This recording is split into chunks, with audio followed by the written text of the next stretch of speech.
High dears, good morning. Welcome to Suji's lifestyle. ಹೇಗಿದ್ದೀರಾ? ನೀವೆಲ್ಲರೂ ಚೆನ್ನಾಗಿದ್ದೀರಾ ಅಂತ ಅನ್ನೋದು ನನ್ನ ಭಾವನೆ. ಇವತ್ತಿನ ಒಂದು ರುಟೀನ್ ಬ್ಲಾಗ್ ನಿಮ್ಮ ಜೊತೆಗೆ ಶೇರ್ ಮಾಡ್ತಿದ್ದೀನಿ. ಅರ್ಲಿ ಮಾರ್ನಿಂಗಿಂದನೇ ಇವತ್ತಿನ ದಿನ ಶುರುವಾಗಿದೆ.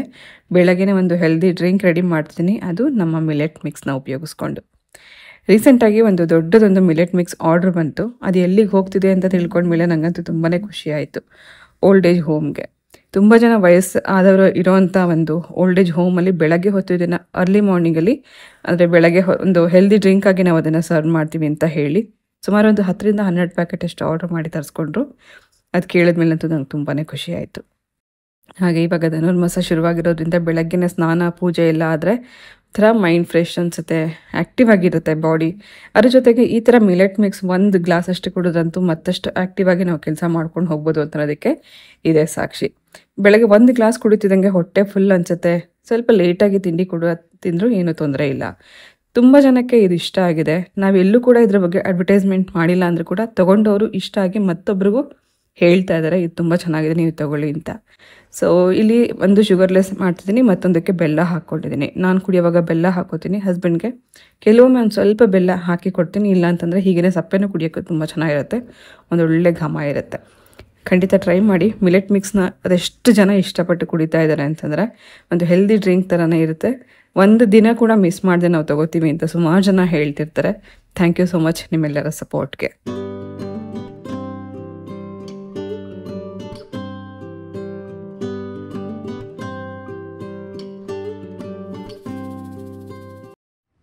ಇದು ನಮ್ಮ ಗಾರ್ಡನಲ್ಲಿ ಬಿಟ್ಟಿರೋಂಥ ಮೆಣಸಿನ್ಕಾಯಿ ಗಿಡ. ಕಸ ಬಿಸಾಕ್ದಾಗ ಬೀಜ ಇರುತ್ತಲ್ಲ, ಅದರಿಂದ ಬಿಟ್ಟಿರೋಂಥ ಗಿಡ ಇದು. ಇನ್ನೂ ಸುಮಾರು ಒಂದು 3-4 ಗಿಡಗಳಿದೆ. ರೀಸೆಂಟಾಗಿ ಒಂದಷ್ಟು ಮೆಣಸಿನ್ಕಾಯಿ ಸಿಕ್ಕಿತ್ತು. ಇವಾಗ ಮತ್ತೆ ಹೊಸದಾಗಿ ಬೆಳೀತಾ ಇದೆ. ಹೂ ಕೂಡ ಇದೆ, ಸುಮಾರು ಹೂ ಇದೆ. ಈ ಥರ ನಾವೇ ಬೆಳೆಸಿ ಕಿತ್ತು ಅದರಿಂದ ಅಡುಗೆ ಮಾಡಿದಾಗ ಅದೆಷ್ಟು ಖುಷಿಯಾಗುತ್ತೆ. ಕಸದಿಂದ ಬಂದಿರೋಂಥ ಗಿಡ ಇದು, ಎಷ್ಟೊಂದು ಬಿಟ್ಟಿದೆ ನೋಡಿ. ಆದರೆ ಇವಾಗ ನಾನು ಗಾರ್ಡನ್ ಹತ್ರ ಬಂದಿರೋದೇನೆಂದರೆ ಒಂದು ಪ್ಲ್ಯಾಂಟ್ಸ್ನ ಕಟ್ಟಿಂಗ್ ತೊಗೊಂಡೋಗಿ ಪ್ರಾಪಗೇಷನ್ ಮಾಡೋಣ ಅಂತ ಅಂದ್ಕೊಂಡೆ. ಸೊ ಈಗಾಗಲೇ ನಮ್ಮ ಹತ್ರ ಫ್ರಂಟ್ ಗಾರ್ಡನಲ್ಲೂ ಕೂಡ ಸಾಕಷ್ಟು ಗಿಡಗಳಿದೆ. ಹಾಗೆ ಟೆರೆಸಲ್ಲಿ ಕೂಡ ಸಾಕಷ್ಟು ಗಿಡಗಳನ್ನು ಬೆಳೆಸ್ಕೊಂಡಿದ್ದೀವಿ.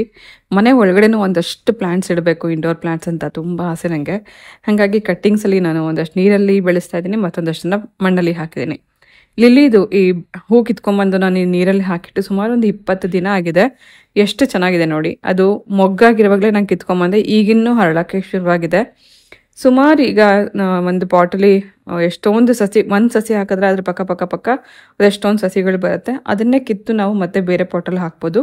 ಒಂದು ಗಿಡ ಹಾಕಿದ್ರೆ ಅದರಿಂದ 100 ಗಿಡ ಬೆಳೆಸ್ಬೋದು. ನಾವು ಯಾವುದೂ ಒಂದೂ ದುಡ್ಡು ಕೊಟ್ಟು ತೊಗೊಂಬರ್ತಾ ಇಲ್ಲ, ನರ್ಸರಿಗಂತೂ ಹೋಗ್ತಾನೆ ಇಲ್ಲ. ನಮ್ಮ ಹತ್ರನೇ ಸುಮಾರು ವೆರೈಟಿ ಗಿಡಗಳಿದೆ, ಕೆಲವು ಫ್ರೆಂಡ್ಸ್ ಕೊಟ್ಟಿರೋದು ಇದೆ. ಅದನ್ನೇ ನಾನು ಕಟಿಂಗ್ ಮಾಡಿ ಅದರಿಂದನೇ ಮತ್ತಷ್ಟು ಗಿಡಗಳನ್ನು ಬೆಳೆಸ್ತಾ ಇದ್ದೀನಿ. ಲಿಲ್ಲಿ ಫ್ಲವರ್ ನೋಡಿ, ನೀರಲ್ಲಿ ಹಾಕಿಟ್ಟದು ಒಣಗೋದಕ್ಕೆ ಸಾಧ್ಯನೇ ಇಲ್ಲ. ಸುಮಾರು ಒಂದು 20-25 ದಿನದವರೆಗೂ ಇದು ಹೀಗೇ ಇರುತ್ತೆ. ತುಂಬ ಚೆನ್ನಾಗಿ ಕಾಣಿಸುತ್ತೆ ಮನೆ ಒಳಗಡೆ ಅಲ್ಲಲ್ಲಿ ಗಿಡಗಳನ್ನ ಇಡೋದಕ್ಕೆ.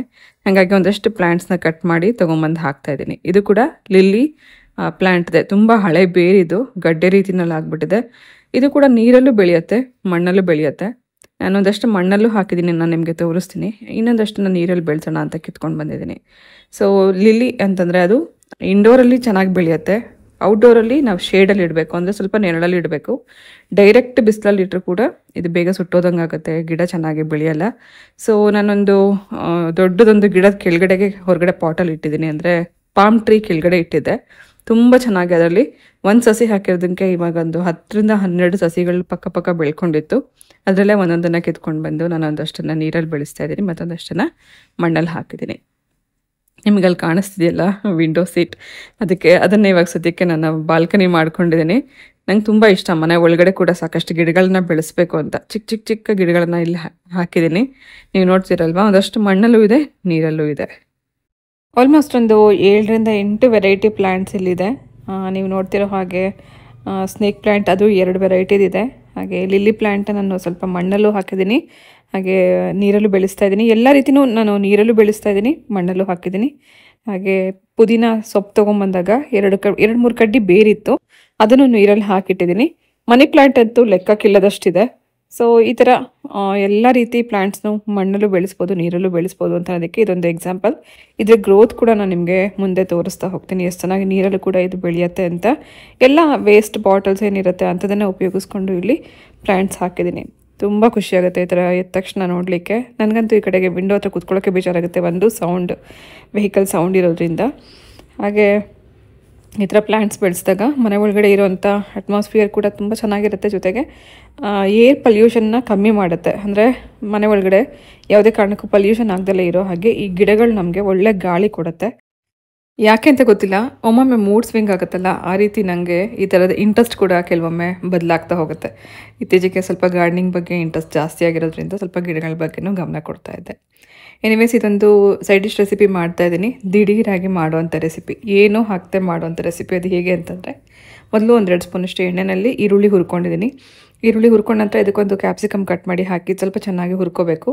ಕ್ರಂಚಿನೆಸ್ ಹಾಗೆ ಇರಬೇಕು, ತುಂಬ ಜಾಸ್ತಿ ಬೇಯಿಸಬಾರ್ದು. ಕ್ಯಾಪ್ಸಿಕಮ್ ಯಾವಾಗಲೂ ಅಷ್ಟೇ ಕ್ರಂಚಿ ಆಗಿದ್ರೇ ಅದ್ರ ಒಂದು ಘಮನೂ ಚೆನ್ನಾಗಿರುತ್ತೆ, ಟೇಸ್ಟ್ ಕೂಡ ತುಂಬ ಚೆನ್ನಾಗಿರುತ್ತೆ. ಓವರ್ ಕುಕ್ ಮಾಡಬಾರ್ದು. ಸ್ವಲ್ಪ ಇದು ಕ್ರಂಚಿಯಾಗಿ ಬೆಂದ ನಂತರ ನಾನು ಇದಕ್ಕೆ ಏನು ಬಿರಿಯಾನಿ ಮಸಾಲ ಅಂತ ನಾನು ರೆಡಿ ಮಾಡಿ ತೋರಿಸಿದ್ದೆ ನಿಮಗೆ ಒಂದು ಬ್ಲಾಗಲ್ಲಿ. ಅದನ್ನು ಉಪಯೋಗಿಸ್ಕೊಂಡು ಇದೊಂದು ಸೈಡ್ ಡಿಶ್ ರೆಸಿಪಿ ಮಾಡ್ತಾಯಿದ್ದೀನಿ. ಇದನ್ನು ನಾವು ಬಿರಿಯಾನಿ ಮಸಾಲಾನ ಬಿರಿಯಾನಿ ಮಾಡೋಕ್ಕಷ್ಟೇ ಅಲ್ಲದೆ, ನಾನು ಅವತ್ತು ಹೇಳಿದ್ದೆ 1 ಪಾಟ್ ರೆಸಿಪಿನಲ್ಲಿ ಟೊಮೆಟೊ ಬಾತ್ಗೆ ಮತ್ತು ಮಶ್ರೂಮ್ ಬಿರಿಯಾನಿ, ಈ ಥರ ನಾನ್ ವೆಜ್ ಬಿರಿಯಾನಿ ಎಲ್ಲದಕ್ಕೂ ನಾವು ಇದನ್ನು ಉಪಯೋಗಿಸ್ಕೋಬೋದು. ಏನೂ ಹಾಕುವಂಥ ಅವಶ್ಯಕತೆ ಇಲ್ಲ. ನೀವು ಹಾಕುವಂಥ ತರಕಾರಿಗಳು ಅಥವಾ ನಾನ್ ವೆಜ್ ಆಗಲಿ ಅಕ್ಕಿ ಆಗಲಿ ಇದಿಷ್ಟನ್ನು ಹಾಕ್ಕೊಂಡು ಈ ಮಸಾಲವನ್ನು ಹಾಕಿ 1 ಪಾಟ್ ರೆಸಿಪಿ ಮಾಡ್ಕೋಬೋದು ಅಂತ. ಆದರೆ ಅದೇ ಮಸಾಲ ಇಟ್ಕೊಂಡು ನಾನು ಇವತ್ತೊಂದು ಸೈಡ್ ಡಿಶ್ ರೆಸಿಪಿ ಮಾಡ್ತಾಯಿದ್ದೀನಿ. ಕ್ಯಾಪ್ಸಿಕಮ್ ಸ್ವಲ್ಪ ಹುರ್ಕೊಂಡ ನಂತರ ಬಿರಿಯಾನಿ ಮಸಾಲ ಹಾಕಿ ನಂತರ ಸ್ವಲ್ಪ ನೀರು ಹಾಕಿದ್ದೀನಿ. ಇದು ಸ್ವಲ್ಪ ಸೆಮಿ ಗ್ರೇವಿನಲ್ಲಿ ಮಾಡ್ತಿರೋದ್ರಿಂದ ಸ್ವಲ್ಪ ನೀರು ಹಾಕಿ ಇದು ಕುದಿಸ್ಕೊಂಡ ನಂತರ ನಾನು ಅದರಲ್ಲಿ ಮೊಟ್ಟೆ ಹಾಕ್ತಾಯಿದ್ದೀನಿ. ಚಪಾತಿಗೆ ಸೈಡ್ ಡಿಶ್ ಥರ ಮಾಡ್ತಿರೋದ್ರಿಂದ ತುಂಬ ಚೆನ್ನಾಗಿತ್ತು ಇದು. ಸುಮ್ಮನೆ ಹೀಗೆ ನಾನು ಇನೋವೇಷನ್ ಮಾಡ್ತಾನೆ ಇರ್ತೀನಿ, ಏನಾದರೂ ಒಂದು ಟ್ರೈ ಮಾಡ್ತಿರ್ತೀನಿ. ಈ ಬಿರಿಯಾನಿ ಮಸಾಲ ಗ್ರೇವಿ ಹೇಗೆ ಮಾಡಿದೆ, ಇದೊಂದು ಬೇಸಿಕ್ ಗ್ರೇವಿ ಇದ್ದರೆ ಯಾವ ಥರ ನಾವು ಕುಕ್ಕಿಂಗ್ ಮಾಡ್ಕೋಬೋದು ಅಂತ ನಾನು ಈಗಾಗಲೇ ಡೀಟೇಲಾಗಿ ಒಂದು ಬ್ಲಾಗಲ್ಲಿ ಹೇಳಿದ್ದೀನಿ. ಆ ಬ್ಲಾಗ್ ನೀವು ಇನ್ನೂ ನೋಡಿಲ್ಲ ಅಂತಂದರೆ ಲಿಂಕ್ ಡಿಸ್ಕ್ರಿಪ್ಷನ್ ಬಾಕ್ಸಲ್ಲಿ ಇರುತ್ತೆ, ಖಂಡಿತ ಚೆಕ್ ಮಾಡಿ. ಮೋಸ್ಟ್ ಯೂಸ್ಫುಲ್ ಹಾಗೆ ಟೈಮ್ ಸೇವಿಂಗ್ ರೆಸಿಪಿ ಇದು. ನೋಡಿ, ನಾನು ಇಲ್ಲೇನು ಬೇರೆ ಮಸಾಲೆ ಹಾಕಿಲ್ಲ. ತರಕಾರಿ ಹುರ್ಕೊಂಡು ನಂತರ ಬಿರಿಯಾನಿ ಮಸಾಲ ಸ್ವಲ್ಪ ನೀರು ಹಾಕಿ ಕುದಿಸ್ಕೊಂಡ ನಂತರ ಮೊಟ್ಟೆ ಹಾಕಿ ಒಂದು ಸ್ವಲ್ಪ ಹೊತ್ತು ಮುಚ್ಚಿಟ್ಬಿಡಬೇಕು. ಇದು ಕಬ್ಬಿಣದ ಪಾತ್ರೆ ಆಗಿರೋದ್ರಿಂದ ಒಂದು ಸತಿ ಹೀಟ್ ತಾಗೋವರೆಗೂ ಮಾತ್ರ ಸ್ವಲ್ಪ ಡಿಲೇ ಆಗುತ್ತೆ. ಬಿಸಿ ತಾಗಿದ ತಕ್ಷಣ ಕ್ವಿಕ್ಕಾಗಿ ಅಡುಗೆ ಆಗೋಗುತ್ತೆ. ಸೊ ಮೊಟ್ಟೆ ಸ್ವಲ್ಪ ಇದು ಬೆಂದಿದೆ ಅಂತ ಗೊತ್ತಾದ ನಂತರ ಮತ್ತೆ ನಾನು ಮೇಲಿಂದ ಸ್ವಲ್ಪ ಕೊತ್ತಂಬರಿ ಹಾಕಿದ್ದೀನಿ. ಹೀಗೆ ಸರ್ವ್ ಮಾಡೋಣ ಅಂತ ಅಂದ್ಕೊಂಡೆ, ಬಟ್ ಇನ್ನೂ ಸ್ವಲ್ಪ ಇದು ಬೇಯಬೇಕು ಅಂತ ಅನ್ನಿಸ್ತು. ಹಾಗಾಗಿ ಮತ್ತೆ ಇದನ್ನು ತಿರುಗಿಸಿ ಇನ್ನೊಂದು 30 ಸೆಕೆಂಡ್ ಬೇಯಿಸಿದ್ರೆ ಆಯಿತು. ಕ್ವಿಕ್ ಆ್ಯಂಡ್ ಈಸಿಯಾಗಿ ಚಪಾತಿಗೆ ಸೈಡ್ ಡಿಶ್ ರೆಸಿಪಿ ರೆಡಿ ಆಯಿತು. ಇದನ್ನಿವತ್ತು ನಾನು ಹೊಸದಾಗಿ ಟ್ರೈ ಮಾಡಿದೆ, ತುಂಬ ಚೆನ್ನಾಗಿ ಬಂತು. ಅದೇ ರೆಸಿಪಿ ಇವತ್ತು ನಿಮ್ಮ ಜೊತೆಗೆ ಹಂಚ್ಕೊಂಡಿದ್ದೀನಿ.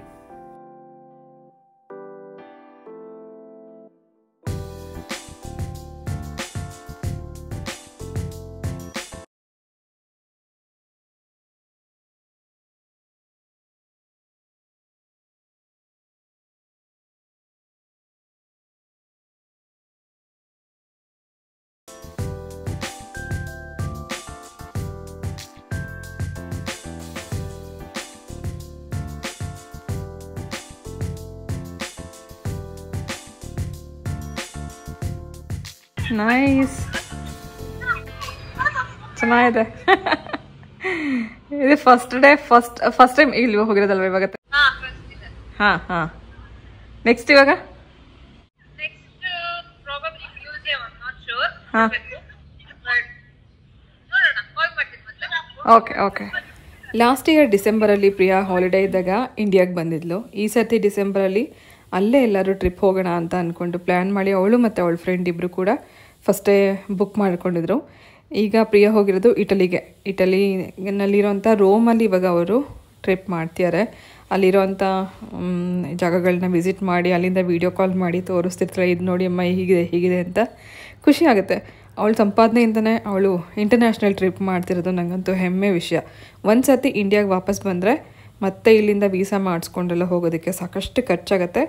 ಅಲ್ಲೇ ಇದ್ಕೊಂಡು ಅಲ್ಲಲ್ಲೇ ಹತ್ತಿರ ಇರೋವಂಥ ಕಂಟ್ರಿಗೆ ಅವರು ಹೋಗಿ ಬರೋದು ಇನ್ನೂ ಬೆಟರ್ ಅಂತ ಅನ್ನಿಸ್ತು. ಹಾಗಾಗಿ ಇಲ್ಲಿಗೆ ವಾಪಸ್ ಬರೋಕ್ಕಿಂತಲೂ ಮುಂಚೆನೇ ನೀನೇನೇ ನೋಡೋವಂಥ ಪ್ಲೇಸಸ್ ಇದೆ ಅದನ್ನೆಲ್ಲ ವಿಸಿಟ್ ಮಾಡು ಅಂತ ಹೇಳಿದೆ. ಸೊ ಅವಳು ಸಾಕಷ್ಟು ಕಡೆಗೆ ವಿಸಿಟ್ ಮಾಡ್ತಾ ಅವಳ ಹಾಲಿಡೇನ ತುಂಬ ಚೆನ್ನಾಗಿ ಎಂಜಾಯ್ ಮಾಡ್ತಾಳೆ. ಅಟ್ ದ ಸೇಮ್ ಟೈಮ್ ಈ ಕಡೆ ಹರ್ಷಿತ್ಗೆ ಸಣ್ಣದೊಂದು ಆಕ್ಸಿಡೆಂಟ್ ಆಗಿದೆ. ಜಿಮ್ಮಲ್ಲಿ ಸ್ಕಿಪ್ಪಿಂಗ್ ಮಾಡುವಾಗ ಸ್ಲಿಪ್ ಆಗಿ ಬಿದ್ದು ಸ್ವಲ್ಪ ಕಾಲಿಗೆ ಪೆಟ್ಟು ಮಾಡ್ಕೊಂಡಿದ್ದಾನೆ. ಊತನೂ ಬಂದಿದೆ. ಇವತ್ತು ಸ್ಯಾಟರ್ಡೆ, ಜೊತೆಗೆ ಇವಾಗಲೂ 9 ಗಂಟೆ ಆಗಿದೆ. ಡಾಕ್ಟರ್ ಸಿಗ್ತಾರ ಇಲ್ಲ ಅಂತ ಗೊತ್ತಿಲ್ಲ. ಸ್ಪ್ರೇ ಮಾಡಿದಾನೆ. ಇಲ್ಲೆಲ್ಲ ಈಟಾಗಿ ಊತ ಬಂದಿದೆ.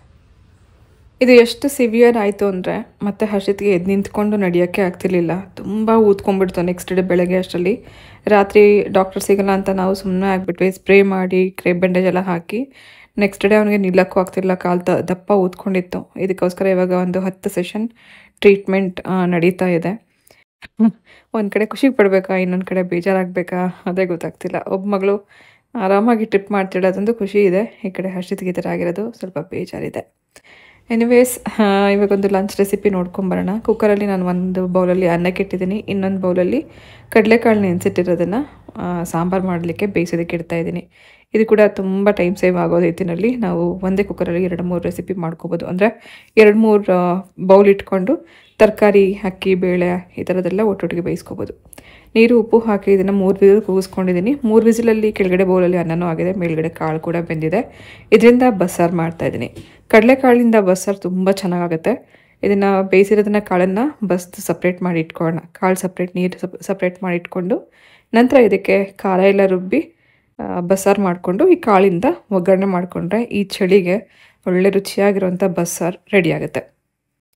ರುಬ್ಕೊಳ್ಳೋದಕ್ಕೋಸ್ಕರ ಮಿಕ್ಸಿ ಜಾರಲ್ಲಿ ಬೇಯಿಸಿಟ್ಕೊಂಡಿರೋಂಥ ಕಾಳನ್ನು ಸುಮಾರು ಒಂದು 4-5 ಟೇಬಲ್ ಸ್ಪೂನಷ್ಟು ಹಾಕೋತಾ ಇದ್ದೀನಿ.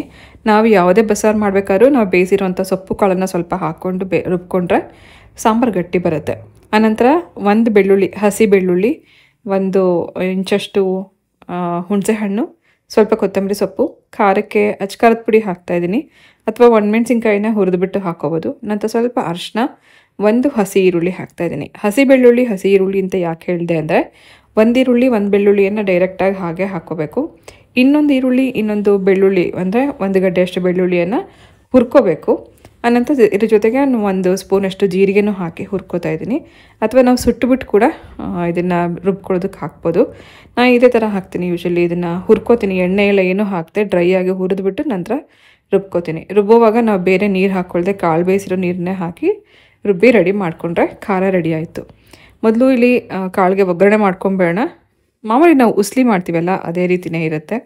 ಸ್ವಲ್ಪ ಎಣ್ಣೆಯಲ್ಲಿ ಸಾಸಿವೆ, ಕಡಲೆಬೇಳೆ, ಉದ್ದಿನಬೇಳೆ ಬೇಕಾದ್ರೆ ಹಾಕ್ಕೋಬೋದು. ನಂತರ ಹಸಿರು ಮೆಣಸಿನ್ಕಾಯಿ, ಸ್ವಲ್ಪ ಈರುಳ್ಳಿ ಇದೆಲ್ಲ ಹಾಕಿ ಫ್ರೈ ಮಾಡ್ಕೊಂಡ ನಂತರ ಬೇಯಿಸಿಟ್ಕೊಂಡಿರೋಂಥ ಕಡಲೆಕಾಳು ಹಾಕ್ಕೊಂಬೇಡ.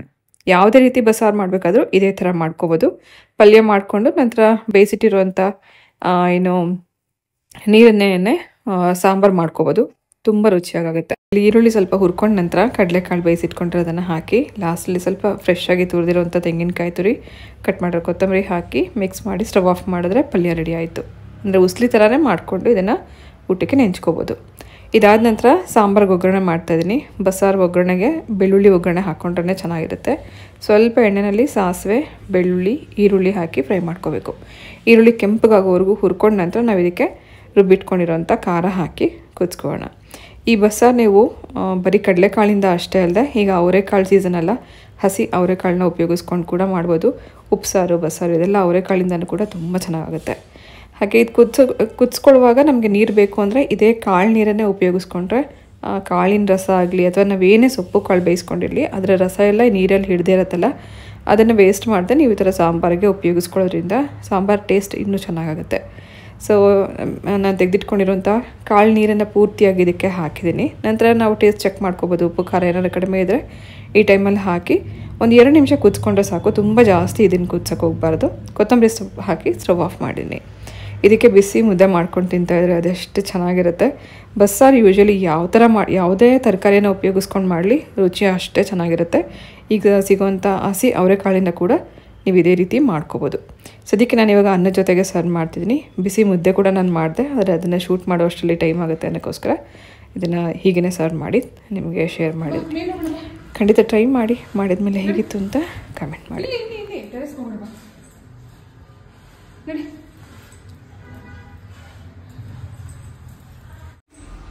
ನಡಿಮಾ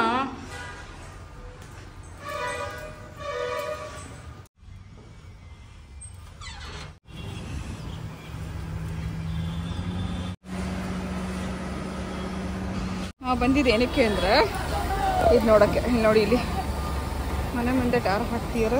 ಎಲ್ಲೆಲ್ಲಿ ಹಳ್ಳಗಳಿತ್ತೋ ಅದಷ್ಟು ಮಾತ್ರ ಪ್ಯಾಚ್ ವರ್ಕ್ ಮಾಡ್ತಿದ್ದಾರೆ. ಮನ್ಸಿಗೆ ಬೇಜಾರಾಯಿತು ಅಂತ ತುಂಬ ಜನ ಫಿಲ್ಮ್ಗೆ ಹೋಗ್ತಾರೆ. ಮನ್ಸಿಗೆ ಬೇಜಾರಾಯಿತು ಅಂತ ತುಂಬ ಜನ ಮಾಲ್ಗೆ ಹೋಗ್ತಾರೆ. ಮನ್ಸಿಗೆ ಬೇಜಾರಾಯಿತು ಅಂತ ತುಂಬ ಜನ ಹೋಟೆಲ್ಗೆ ಊಟಕ್ಕೆ ಹೋಗ್ತಾರೆ, ಲಾಂಗ್ ಡ್ರೈವ್ ಹೋಗ್ತಾರೆ. ಆದರೆ ನನಗೆ ಮನ್ಸಿಗೆ ಬೇಜಾರಾದಾಗ ನಾ ಬರೋದು ಟೆರೆಸ್ಗೆ. ಇಲ್ಲಿ ಪಕ್ಷಿಗಳ ಶಬ್ದ ಕೇಳಿಸ್ಕೊತಾ ಆ ಸನ್ಸೆಟ್ ನೋಡೋಕ್ಕೆ ತುಂಬ ಇಷ್ಟ ಆಗುತ್ತೆ. ನಾನು ಇಲ್ಲೇ ಅದಷ್ಟು ಟೈಮ್ನ ಸ್ಪೆಂಡ್ ಮಾಡ್ತೀನಿ, ನನಗೆ ಗೊತ್ತಿರಲ್ಲ. ಸ್ನೂಫಿನೂ ಇಲ್ಲಿ ಮೇಲೆ ಕರ್ಕೊಂಬಂದಿರೋದ್ರಿಂದ ಅವ್ರ ಜೊತೆಗೆ ಸಾಕಷ್ಟು ಟೈಮ್ ಇಲ್ಲೇ ಇದ್ವಿ. ಸೊ ಇಲ್ಲಿ ಗಿಡಗಳ ಜೊತೆಗೆ ಮತ್ತು ಹೊರಗಡೆ ಪ್ರಪಂಚದ ಜೊತೆಗೆ ನಾನು ಇಲ್ಲಿ ಕಳೆದೇ ಹೋಗಿರ್ತೀನಿ ಅಂತಲೇ ಹೇಳ್ಬೋದು. ತುಂಬ ಜನಕ್ಕೆ ಒಬ್ಬೊಬ್ರದ್ದು ಒಂದೊಂದು ಥರ ಆಸೆಗಳಿರುತ್ತೆ. ಸುಮಾರು ಜನಕ್ಕೆ ಹೊರಗಡೆ ಹೋಗೋ ಆಸೆ. ನನಗೆ ಹೊರಗಡೆ ಹೋಗುವಂಥ ಆಸೆ ಇಲ್ಲ. ಈ ಥರ ಸಣ್ಣ ಪುಟ್ಟದ್ರಲ್ಲೇ ನಂಗೆ ತುಂಬ ಖುಷಿ ಸಿಗುತ್ತೆ. ನಾನು ಮೇಲೆ ಬಂದಾಗ ಹಾಗೆಯೇ ಹರ್ಷಿತ್ ಮತ್ತು ಹಸ್ಬೆಂಡ್ ಕೂಡ ಮೇಲೆ ಬಂದರು. ಹರ್ಷಿತ್ ಇವಾಗ ರಿಕವರ್ ಆಗಿದ್ದಾನೆ. ಈಗಾಗಲೇ 3 ದಿನದಿಂದ ಟ್ರೀಟ್ಮೆಂಟ್ ತೊಗೋತಿರೋದ್ರಿಂದ. ಮುಂಚೆ ಎಲ್ಲ ಅವ್ನಿಗೆ ಸ್ಟೇರ್ಸ್ ಹತ್ತಕ್ಕೂ ಆಗ್ತಿರಲಿಲ್ಲ, ಲಿಫ್ಟಲ್ಲೇ ಓಡಾಡ್ತಿದ್ದ. ಈಗ ಅಟ್ಲೀಸ್ಟ್ ಒಂದು ಸ್ವಲ್ಪ ಓಡಾಡೋಂಗೆ ಆಗಿದ್ದಾನೆ. ಇವಳು ನೋಡಿ ಸ್ನೂಫಿ ಹುಲ್ಲೆಲ್ಲ ತಿಂದುಬಿಟ್ಟು ಹೊಟ್ಟೆ ಕ್ಲೀನ್ ಮಾಡ್ಕೊಳ್ಳೋದಕ್ಕೆ ವಾಂತಿ ಮಾಡ್ಕೊಂಡ್ಬಿಡುತ್ತೆ. ಸಂಜೆ ಹೊತ್ತು ಹಸ್ಬೆಂಡ್ ಕೆಲಸ ಇದು, ನೀರು ಹಾಕೋದೆಲ್ಲ ಇದೆ, ಅವರೇ ಮಾಡ್ಕೋತಾರೆ. ಸಾಯಂಕಾಲದ ಪೂಜೆ ಆದ ನಂತರ ನಾನು ಇಲ್ಲಿ ಕಾಫಿ ಮಾಡಲಿಕ್ಕೆ ಅಂತ ಹಾಲಿಟ್ಟಿದ್ದೀನಿ. ಕ್ರಿಸ್ಮಸ್ ಲೀವ್ ಸಿಕ್ಕಿದೆ ಪ್ರಿಯನ್ಗೆ, ಹಾಲಿಡೇ ಸಿಕ್ಕಿದೆ. ಅವಳು ಒಂದು 10 ದಿನ 12 ದಿನ ರಜೆ ಇರುತ್ತೆ. ಪ್ರಿಯಾ ಈಗ ಇಟಲಿ ಟ್ರಿಪ್ ಹೋಗಿದ್ದಾಳೆ. ಇಟಲಿ ಅಂತಂದರೆ ಅಲ್ಲಿ ಸರೌಂಡಿಂಗಲ್ಲಿ ಏನೇನಿದೆ ಅದೆಲ್ಲ ನೋಡಿಕೊಂಡು ಒಂದು 10 ದಿನ ಟ್ರಿಪ್ ಮಾಡ್ಕೊಂಬರ್ಬೇಕು ಅಂತ ಹೋಗಿದ್ದಾಳೆ. ಲಾಸ್ಟ್ ಇಯರ್ ಡಿಸೆಂಬರ್ ಟೈಮಲ್ಲಿ ಅವಳು ಇಲ್ಲಿದ್ಲು, ಇಂಡಿಯಾಗೆ ಬಂದಿದ್ಲು ರಜಕ್ಕೆ. ಆದರೆ ಈ ಸರ್ತಿ ಹಾಲಿಡೇಗೆ ಬೇರೆ ಕಡೆ ಅಲ್ಲೇ ಟ್ರಿಪ್ ಮಾಡಬೇಕು. ಮತ್ತು ಇಲ್ಲಿಂದ ನಾವು ವೀಸಾ ಮಾಡಿಸ್ಕೊಂಡು ಅಲ್ಲಿಗೆ ಅಂತಲೇ ಟ್ರಿಪ್ ಹೋಗೋಕ್ಕೆ ತುಂಬ ಕಷ್ಟ ಆಗುತ್ತೆ, ತುಂಬ ಖರ್ಚು ಆಗುತ್ತೆ. ಸೊ ಅಲ್ಲಿ ಇರೋಷ್ಟು ದಿನ ಹತ್ತತ್ರ ಇರೋವಂಥ ಪ್ಲೇಸ್ಗೆ ವಿಸಿಟ್ ಮಾಡಬೇಕು ಅಂತ ಅಂದ್ಕೊಂಡು ಹೋಗಿದ್ದಾಳೆ. ಪ್ರಿಯನ್ ಕಡೆಯಿಂದ ವಿಡಿಯೋ ಕಾಲ್ ಬರ್ತಿರುತ್ತೆ. ಅವಳು ಎಲ್ಲೆಲ್ಲಿ ಹೋಗ್ತಾಳೋ ಅಲ್ಲೆಲ್ಲ ವಿಡಿಯೋ ಕಾಲ್ ಮಾಡಿ ತೋರಿಸ್ತಿರ್ತಾಳೆ ಪ್ರಿಯಾ. ಸೊ ಇದು ಹಿಂಗಿದೆ ನೋಡಿಮ್ಮ, ಹಿಂಗಿದೆ ನೋಡಿಮ್ಮ ಅಂತ. At the same time Harshit ಈ ಕಡೆಗೆ ಜಿಮ್ಗೆ ಹೋಗಿದಾಗ ಒಂದ್ಸತಿ ಸ್ಕಿಪ್ಪಿಂಗ್ ಮಾಡಬೇಕಾದ್ರೆ ಸ್ಲಿಪ್ ಆಗಿ ಬಿದ್ದು ಕಾಲು ಏಟ್ ಮಾಡ್ಕೊಂಡಿದ್ದಾನೆ. ಒಂದು ಕಡೆ ಖುಷಿ ಪಡ್ಬೇಕಾ, ಇನ್ನೊಂದು ಕಡೆ ಬೇಜಾರು ಮಾಡ್ಕೋಬೇಕಾ ಅಂತ ಅನ್ನೋದೇ ಗೊತ್ತಾಗ್ತಿಲ್ಲ. ಯಾಕಂದರೆ ಒಂದು ಕಡೆ ಇವನು ಕಾಲಿಗೆ ಫ್ರ್ಯಾಕ್ಚರ್ ಆಗಿ, ಫ್ರ್ಯಾಕ್ಚರ್ ಅಂತನಿಲ್ಲ, ಇನ್ನೊಂಥರ ಅದನ್ನು ಟೆಂಡಾನ್ ಟೇರ್ ಆಗಿದೆ. ಸ್ವಲ್ಪ ಮಸಲ್ ಒಳಗಡೆ, ಮಸಲ್ ಅಂತ ಹೇಳ್ತಾರೆ ಏನು ಗೊತ್ತಿಲ್ಲ ನನಗೆ ಕ್ಲಿಯರ್ ಆಗೋದು, ಸ್ವಲ್ಪ ಟೇರ್ ಆಗಿದೆ. ಅದು ಕೂಡ್ಕೊಳ್ಳೋಕ್ಕೆ ಒಂದು ಸ್ವಲ್ಪ ದಿನ ಟೈಮ್ ಹಿಡಿಯುತ್ತೆ, ಒಂದು 2 ವಾರ ಟೈಮ್ ಹಿಡಿಯುತ್ತೆ ಅಂತ ಹೇಳ್ತಿದ್ದಾರೆ. ಸ್ವೆಲ್ಲಿಂಗ್ ಇದೆ, ಕಾಲಿಡೋಕ್ಕೂ ಆಗ್ತಿಲ್ಲ ಅವನಿಗೆ. ಈಗ ನನಗೆ ಖುಷಿ ಪಡೋದ, ಈ ಕಡೆ ಬೇಜಾರು ಮಾಡ್ಕೊಳ್ಳೋದು ಅನ್ನೋ ಥರ ಇತ್ತು. ಆ್ಯಕ್ಚುಲಿ ಇಬ್ಬರು ಮಕ್ಕಳದು ಒಂದೊಂದು ರೀತಿ ಒಂದೊಂದು ಕಡೆಯಿಂದ ನಾನು ನೋಡ್ತಾನೆ ಇದ್ದೀನಿ. ಈಗ ಹರ್ಷಿದ್ದು ನೋಡ್ತಾ ಇದ್ದೀನಿ, ಅವನ ಗ್ರೋತ್ ನೋಡ್ತಿದ್ದೀನಿ, ಪ್ರಿಯನ್ ಗ್ರೋತ್ ನೋಡ್ತಾ ಇದ್ದೀನಿ. ಅಟ್ ದ ಸೇಮ್ ಟೈಮ್ ಹೆಂಗಿದೆ ನಮಗೆ ಅಂತಂದರೆ, ಒಂದು ಕಡೆ ಪ್ರಿಯಾ ಖುಷಿಯಾಗಿರೋದನ್ನ ತೋರಿಸ್ತಿರ್ತಾಳ, ಇನ್ನೊಂದು ಕಡೆ ಇಲ್ಲಿ ಹರ್ಷಿತ್ ಮಲ್ಕೊಂಡಿರೋದನ್ನ ನೋಡ್ತಾ ಇರ್ತೀನಿ. ನನಗೆ ಖುಷಿಯಾಗಿ ಅವಳ ಜೊತೆ ಮಾತಾಡೋಕ್ಕೂ ಆಗ್ತಾ ಇಲ್ಲ, ಈ ಕಡೆ ಹರ್ಷಿತ್ ಜೊತೆಗೆ ಅವನ ನೋವನ್ನ ನನಗೆ ನೋಡೋಕ್ಕೂ ಆಗ್ತಾ ಇಲ್ಲ. ಆ ಥರ ಆಗೋಗಿದೆ. ಯಾವ ಥರ ಸಿಚುವೇಶನ್ ಹೆಂಗೆ ಬರುತ್ತೆ ನನಗೆ ಹೇಳೋಕ್ಕೆ ಆಗಲ್ಲ. ಒಂದೇ ಟೈಮಲ್ಲಿ ಅದು ಹಿಂಗಾಗಿದೆ. ಸೊ 2 ಮಕ್ಕಳದು ಸಿಚುವೇಶನ್ ಇವಾಗ ಹಿಂಗಿದೆ. ನಾನು ಖುಷಿ ಇದೆ, ಮಕ್ಕಳಿಗೆ ಏನೇ ಆದರೂ ಕೂಡ ಖುಷಿ ಪಡಬೇಕು. ಅವಳ ದುಡ್ಡಲ್ಲಿ ಅವಳು ಸಂಪಾದನೆ ಮಾಡಿ, ಅವಳು ಖರ್ಚು ಮಾಡಿ, ಅವಳ ಸಂಪಾದನೆಯಿಂದ ಅವಳು ಟ್ರಿಪ್ ಹೋಗಿದ್ದಾಳೆ. ಎಲ್ಲ ಒಂದು ಕಡೆ ಬೇರೆ ಕಂಟ್ರಿಗೆ ಹೋಗ್ಬೇಕಂದ್ರೆ ಟ್ರಿಪ್ಪಿಗೆ ಅಂತಂದ್ರೆ ಈಗ ಎಷ್ಟೊಂದೆಲ್ಲ ಖರ್ಚು ಬರುತ್ತೆ. ಆದರೆ ಅವಳೇ ದುಡ್ದು ಈಗ ಟ್ರಿಪ್ಗೆ ಹೋಗಿರೋದು ಒಂದು ಖುಷಿನೇ. ಈಗ ಹರ್ಷಿದ್ದು ಅವ್ನು ಫಿಟ್ನೆಸ್ಗೋಸ್ಕರ ಜಿಮ್ ಸೇರ್ಕೊಂಡಿದ್ದ. ಈಗ ಅವನಿಗೆ ಹಂಗಾಗಿರೋದು, ಸ್ವಲ್ಪ ದಿನ ಸರಿ ಹೋಗ್ತಾನೆ, ರಿಕವರ್ ಆಗ್ತಾನೆ. ಬಟ್ ಒಂದೇ ಟೈಮಲ್ಲಿ ಅದು ಆಯ್ತಲ್ಲ, ಅದು ನನಗೆ ಅವಳನ್ನ ನೆನೆಸ್ಕೊಂಡು ಖುಷಿ ಪಡೋಕ್ಕೂ ಆಗ್ತಿಲ್ಲ, ಈ ಕಡೆ ಇವನ್ನ ನೆನೆಸ್ಕೊಂಡು ಏನು ಹಿಂಗಾಯ್ತಲ್ಲ ಅಂತ ಅನ್ಸುತ್ತೆ ಅಷ್ಟೇ. ಅದು ಬಿಟ್ಟರೆ ಏನಿರಲಿಲ್ಲ. 2024 ನಮಗೆ ಅಷ್ಟೇನು ಚೆನ್ನಾಗಿಲ್ಲ ಅಂತ ಹೇಳಂಗಿಲ್ಲ. ಹೇಳ್ಬೇಕಂದ್ರೆ ಒಂದು 2-3 ವರ್ಷದಿಂದ, ಅಂದರೆ 23ರಿಂದನೂ ನನಗೆ ಸ್ವಲ್ಪ ಏರಿಳಿತಗಳಂತೂ ಲೈಫಲ್ಲಿ ಇದ್ದೇ ಇದೆ. ನಮ್ಮ ಬಿಸ್ನೆಸ್ ಸ್ಟಾಪ್ ಆಗಿದ್ದು ಕೂಡ 23ರಲ್ಲೇನೆ. ಪ್ರಿಯಾ ಇಲ್ಲಿಂದ ಹೋಗಿದ್ದು ಕೂಡ 23ರಲ್ಲೇ. ಅದಾದ ನಂತರ 24ರಲ್ಲೂ ಕೂಡ ಸಾಕಷ್ಟು ನಾವು ಏರಿಳಿತಗಳನ್ನು ಕಂಡ್ವಿ. ಅದಾದ ನಂತರ ನಮ್ಮ ಬಿಸ್ನೆಸ್ನ ಸ್ಟಾರ್ಟ್ ಮಾಡಿದ್ವಿ. ಸೊ ಈ ಒಂದು ವರ್ಷ ಆಗ್ತಾ ಬಂತು. ನೆಕ್ಸ್ಟ್ ಮಂತ್ಗೆ ನಮ್ಮ ಬಿಸ್ನೆಸ್ ಶುರು ಮಾಡಿ. ಸೊ ಲೈಫ್ ಹಿಂಗೆ ನಡೀತಾ ಇದೆ. ಬರೋವಂಥ 25 ಎಲ್ರಿಗೂ ಒಂದು ಒಳ್ಳೆ ದಿನಗಳನ್ನ ತಂದುಕೊಡ್ಲಿ. ನನಗಂತೂ ಸಾಕಾಗಿದೆ. ಈ 2-3 ವರ್ಷದಿಂದ ಸುಮಾರು ನಾನು ಸ್ಟ್ರಗಲ್ ಮಾಡಿದ್ದೀನಿ. 25 ಚೆನ್ನಾಗಿರಲಿ ಅಂತ ಅಂದ್ಕೊಂಡಿದ್ದೀನಿ. ಸೊ ಎಲ್ಲ ದೇವರಿಚ್ಛೆ, ಯಾರ್ಯಾರಿಗೆ ಹೆಂಗಾಗುತ್ತೆ ಅಂತ ಗೊತ್ತಿಲ್ಲ. ಸೊ ಇದಿಷ್ಟು ಇವತ್ತಿನ ಬ್ಲಾಗ್ ಆಗಿತ್ತು. ಮೇ ಬಿ ಇವತ್ತಿನ ಬ್ಲಾಗ್ ನಿಮ್ಮೆಲ್ಲರಿಗೂ ಇಷ್ಟ ಆಗಿದೆ ಅಂತ ಭಾವಿಸ್ತೀನಿ. ಹೋಗಲ್ಲ.